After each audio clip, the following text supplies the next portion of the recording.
যেটা হচ্ছে যে তারা চেষ্টা করছে যারা ওনার আছে কীভাবে আর টিমটাকে আরও ভালো করা যায় সামনে যে ম্যাচগুলো আছে এবং আমাদের টিমের জন্য কারা আসলে সুইটেবল হবে এবং কারা অ্যাভেলেবেল আছে। তো আমরা এখনও সময় আছে, আমরা চেষ্টা করছি যে ওর মধ্যে থেকে আমরা রাইট প্লেয়ারটা নিয়ে এসে আমাদের কম্বিনেশনটা ঠিক করার জন্য। যখন কোনো প্লেয়ার আপনি ওভারসিজ প্লেয়ার নেবেন এবং এখন একদম খেলা শেষের দিকে জানেন, তো আসলে গুরুত্ব বুঝে এবং কোন প্লেয়ারটা ইম্প্যাক্ট রাখতে পারে সেসব বিবেচনা করেই নেওয়া হয়। তো আসলে এটার মধ্যেই আসলে আপনি যখন এই একদম শেষের দিকে এসে কোনো প্লেয়ার নেবেন আসলে ওইভাবেই চুজ করা হয় যেন সে টিমের প্রতি ইম্প্যাক্ট রাখতে পারে। আপনি জানেন যে সিলেট যে পর্বতে আমরা অনেকগুলো ম্যাচ খেলেছি, তো আসলে সো ফার সো গুড ছিল। কিছু ম্যাচ ভালো জিতেছি, কিছু ম্যাচ ক্লোজ ছিল। তো লাস্টের যেটা 2টা ম্যাচ ছিল যে আমাদের ছেলেরা ভালো খেলেছে এবং ভালো একটা উইনিং মোমেন্টাম পেয়েছি। তো আমরা আসলে ওই ধারাবাহিকতা নিয়ে চিন্তা করছি যে আসলে কালকে যে ম্যাচটা আছে এটার জন্য আমরা ভালো শেষ করতে পারি।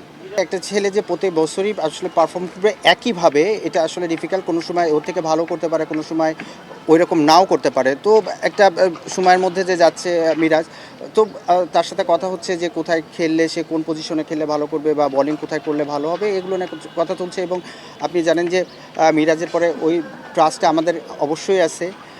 এখন যে কোয়ালিফায়ার রাউন্ডের ম্যাচগুলো আসতেছে সামনে, এবং এখানে জানেন যে এক্সপিরিয়েন্সটা খুবই ইম্পর্ট্যান্ট একটা ব্যাপার। তো আমরা এখনও খুবই আশাবাদী এবং সে এই ম্যাচগুলোতে আরও বেশি ইম্প্যাক্ট রাখতে পারবে। আমি যেটা দেখেছি যে শুধু আমার টিমের প্লেয়ার না, আমার টিমের প্লেয়ার আছে স্কোয়াডে, এবং অন্য টিমে যারা প্লেয়ার আছে তারা আসলে এখনই ওয়ার্ল্ড কাপ নিয়ে কিছুই চিন্তা করছে না। তারা আসলে পুরাপুরি ফোকাস বিপিএল নিয়ে, এবং বিপিএলে তারা কীভাবে টিমকে কন্ট্রিবিউট করতে পারে সেটা যে টিমেই খেলুক না কেন।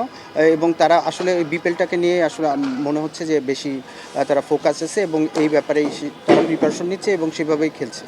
এখনও রেট করার সময় এখনও আসে নাই। আপনি এটাই সবচেয়ে বড় ভুল আমি বলবো যে কোনো ছেলে যদি ইয়াং ছেলে হোক বা নতুন ছেলে আসুক, 2-1টা ম্যাচ খেললে আমরা রেট করতে শুরু করি। রেট করা কথাটা আসলে এত সহজে আসে না।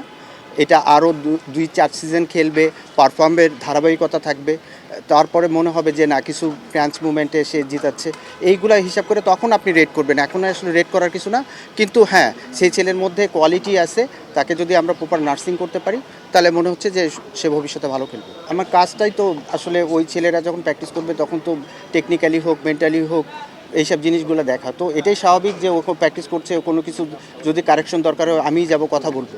তো এটা স্বাভাবিক, অস্বাভাবিক কোনো কিছু না। এটা শুধু আরিফুল না, যে কোনো ছেলের ক্ষেত্রে এটা হতে পারে। তো ওইটা নিয়ে কথা হচ্ছিল যে আসলে ও এই বলের কোথায় কোথায় মারলে আসলে ওর জন্য আরও ইজি হবে।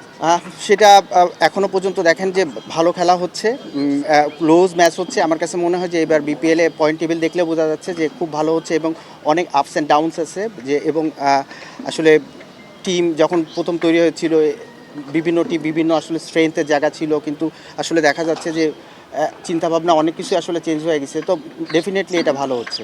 এটা এটা তখনই এটা ভালো হচ্ছে, এটাই আমরা বুঝি যে যখন বাঞ্চ অফ প্লেয়ার সবাই ভালো খেলছে। না আসলে আপনি যখন এখানে কোচিং করাবেন এবং বিভিন্ন কোচ থাকবে, সেটা ফরেন থাকতে পারে, দেশি থাকতে পারে। আসলে এইটা এভাবে না দেখে আমি আসলে ওইটাই চিন্তা করি না। আমি আমার টিম আসলে কিভাবে ভালো করতে পারে, ছেলেরা কিভাবে আরও ভালো পারফর্ম করতে পারে, এটার জন্য যা করা দরকার সেটা চিন্তা করি। এটা অপোনেন্ট টিমে আছে বা অন্য কে আছে, এটা আসলে খুব একটা ম্যাটার করে না।